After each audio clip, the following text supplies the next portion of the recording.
Today I'm going to cover tips for the tuck planche. Now, whether that's strengthening the one you have or building to your first tuck planche, I'm going to go through do's and don'ts for training towards it.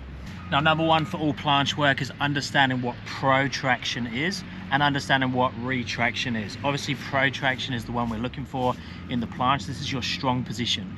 If you don't understand what protraction is, just imagine your car's broken down and you want to push it.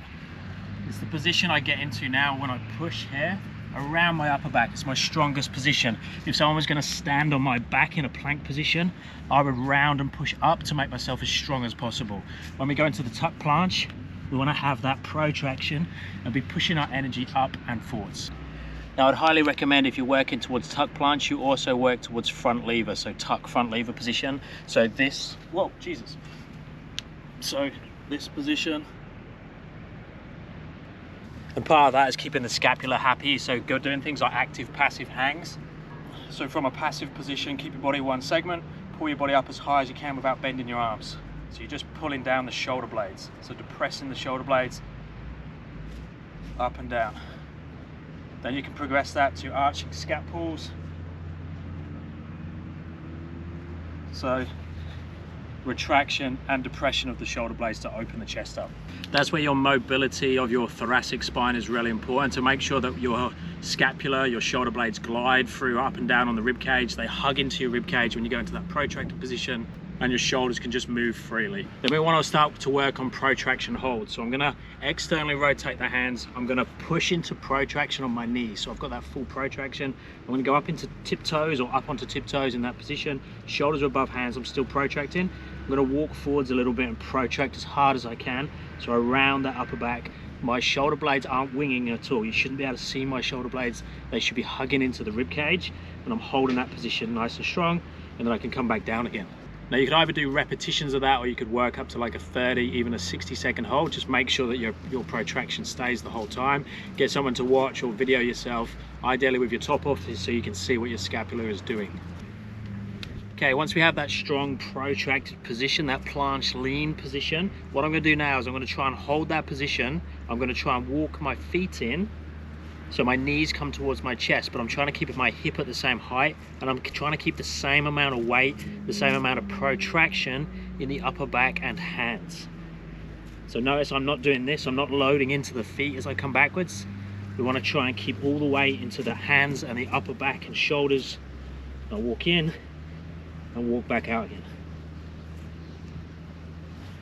Now, once we've done that, we want to attempt to tuck planche. Now, that way we can assess where we're at and what we need to work on. So number one, keep that very strong protracted position with the rounded upper back, and then just see if you can lift the legs up into a tight tuck. Now, this is one of the things you have to be careful of here. A lot of people will try not to go into a tight tuck. They actually try and go into an advanced tuck. So the difference is, so tight tuck, knees are near the chest. Advanced tuck, knees are away.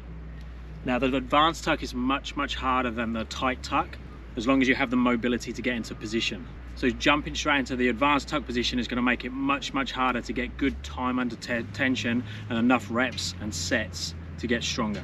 So attempt to get into your tuck planche position. The easiest way I find to teach beginners is just to go into this nice squat position. You've already got your knees by your chest, and then I'm just going to lean forwards, try and keep the compression, try and keep the legs against the chest, protract. See if you can lift the toes.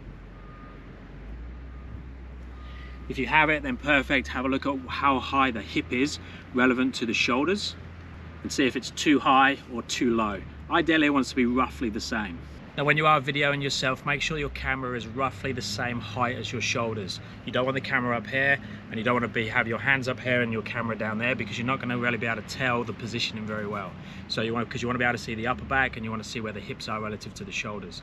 The other thing I would do is video from the side and from the front. Now, when we do it from the front, we were looking to see what's happening with the arms, and also if there's any contact between the legs and the arms. Now, that's not necessarily wrong. That's one way of assisting yourself and make it a little bit easier, but just see what the arms are doing, see what the legs are doing.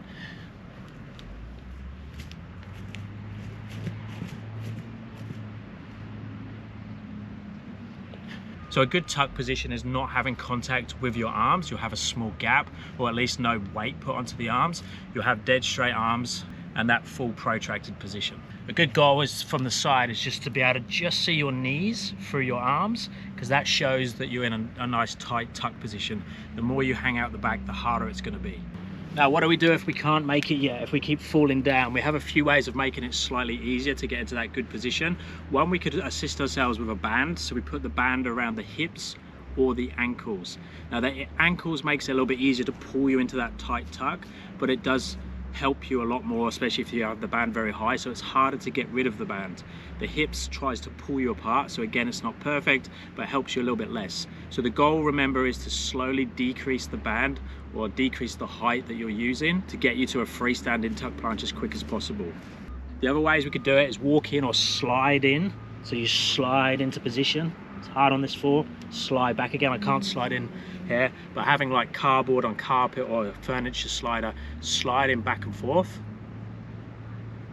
and trying to keep that hip height the same. It's exactly the same as the one we done earlier where we walked in and back out. I could just do repetitions here, and that's one way of making it slightly easier. Again, just be careful, don't put too much weight into the feet or the legs. We could do it from a crow or a crane position, so a crow pose or a frog position here. So, but I've got bent arms in this position, and I've obviously got my hip leg weight on my elbows, so we want to try and decrease that. We could go towards crane, which is the same thing but with straight arms, and then I could just try and bring the knees in and try and get less weight on the arms from the legs and try and push more. It's one you can get a little bit stuck with, because if you just get used to doing a really good crow, you will never get the legs off the arm. So we want to try and make it as light as possible. The other way to doing it is making it slightly easier is by bending the arms. So for those of you a little bit stronger in the bent arm position, I can hold in like this lower position and then try and straighten over time to get into your straight arm position. You might just find by lowering the head and shoulders allows you to have the hips up. Now, do be careful with a high hip. So that's a common one people do, especially when they start to open out into more harder positions. They'll end up into more like a press handstand position.